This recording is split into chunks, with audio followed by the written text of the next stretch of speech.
မင်္ဂလာပါခင်ဗျာကျွန်တော် Good Story Channel တင်ဆက်မှုကိုနားဆင်ဖို့တင်ကြပါပြီဒီနေ့မှာပြည်သူနားလုံးကထပ်မံပြီးတော့ရွေးချယ်ထားတဲ့ဇလန်လေးပုတ်ရဲ့နာမည်ကတော့တစင်နိုင်ကိုရင်လေးနဲ့ထုတ်ဝင်သူဖိုက်နဲ့ဒီနေ့ဇလန်လေးကိုမနားဆင်ခင်ပါကျွန်တော်ရဲ့ channel လေးကို subscribe လုပ်ပြီးသွားကြပါဦးလို့တောင်းဆိုပါရစေခင်ဗျာဒါတော်များကနေဆုံးခံလာခဲ့တာဇွာလျောက်တော့ကိုရင်နန်ဒီယာကနေဆုံးခံလာခဲ့တာဇွာလျောက်တော့ကိုရင်နန်ဒီယာရဲ့တပိတ်ကပြည့်ချနေပြီ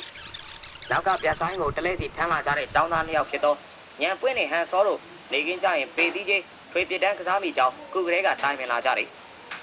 ကိုရင်နန်ဒီယာကတော့ထုံးစံတိုင်းသူဝင်နေကြဖြစ်တော့အပွားတော်အိမ်ငယ်တို့အိမ်ရှိရောက်တဲ့အခါစိုးငံဝင်ရက်လိုက်တယ်ညံပွင့်ကဂျေးစီလေးကိုထုလိုက်ပြီးပြုတ်ဟစ်လေတယ်တဝေဝင်နဲ့ဂျေးစီတိုင်းနောက်ကညံပွင့်ရဲ့အတန်ကစူးချစ်ချစ်နဲ့ထွက်ပေါ်လာတယ်စွန်းတော်ပြုတ်ဒီအိမ်မှာကမိသားစု6ယောက်ရှိတယ်။ဘာအိမ်မြဲကတော့ကောင်းကောင်းမကြမ်းမာတာကြားပြီး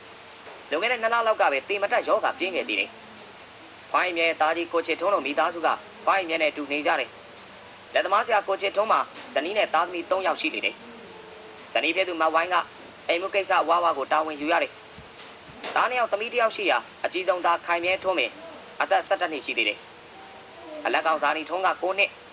အငယ်ဆုံးမှယူထုံးကတော့9နှစ်သာရှိသေးတယ်။ဘာအိမ်မြဲတို့အိမ်ရဲ့စီးပွားရေးကိုဘာအိမ်မြဲရဲ့သားကြီးကိုချစ်လွင်ကပဲထောက်မှပေးထားရတယ်။ကိုချစ်လွင်ကလက်သမားဆရာရွာမှာတော့အိမ်ဆောက်မယ်အိမ်ပြုတ်ပြင်မယ်ဆိုရင်ကိုချစ်လွင်ကိုပဲအားကိုးကြတယ်။ဒါပြင်ကိုချစ်လွင်ကအိမ်အောင်ပရိဘောကပညာလေးရတော့အလုံးနဲ့လက်နဲ့ပြတ်သည်မရှိ။တခုမဟုတ်တခုတော့ကြံဖန်လုပ်တတ်တယ်။စပွဲဝိုင်းလေးရိုက်လိုက်ကလထိုင်လေးရိုက်လိုက်နဲ့အော်ဒါရှိရင်လဲဗီဒီယိုကြောင်းအိမ်စတာတွေလုပ်ရတယ်။အိမ်ရွှေ့အိမ်မြောက်ကြံကင်းလဲတရားပြင်ကြီးပွေတကားပေါင်အစားထိုးချန်ခတ်စသည့်လုပ်ငန်းတွေလည်းကိုချစ်လွင်ကိုသာခိုင်းတတ်ကြတယ်။အခြားလက်သမားဆရာတွေထက်ကိုချစ်လွင်ကဈေးမှန်ခြင်းစေတနာပါခြင်းနဲ့အချိန်တိကျမှန်ကန်ခြင်းတို့ကြောင့်ရွာမှာတော့ကိုချစ်လွင်ကအလုပ်ရများတယ်။ဒါပေမဲ့လူ6ယောက်စားအုပ်ကြီးကိုတယောက်တည်းတန်းနေရတာဆိုတော့စားလောက်ယုံတာဘိုးဒီချန်ဒီမရှိအမေဖြစ်သူဒေါ်ရင်မြဲကြီးကျမ်းမာကြီးစိတ်ကလည်းရှိသေးပြီမဟုတ်လား။ဘလောက်ပင်ပန်းအလုပ်လုပ်ရပါစေဗမာလူမျိုးဆိုတာတော့ကိုထမင်းဟင်းဟိုတွေကစားဦးစားပြားကိုဖျားစွန်းတော်တင်ခြင်းတန်ဃာများကိုစောလောင်းခြင်းတလေးကမပြတ်ကြပြီ။ယခုလည်းအိမ်ရှိကစုံတော်ပြုတ်ဟစ်တန်ကြားရသည်နှင့်မဝိုင်းကသူ့သားတွေကိုလမ်းအော်တော်နေတယ်။ခိုင်မဲထုံးရေခိုင်မဲထုံး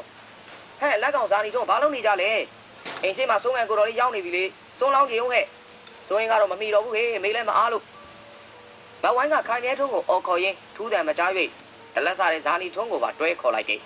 ။ထို့နောက်ကိုရင်နန္ဒီယာကိုလမ်းအော်ပြောတယ်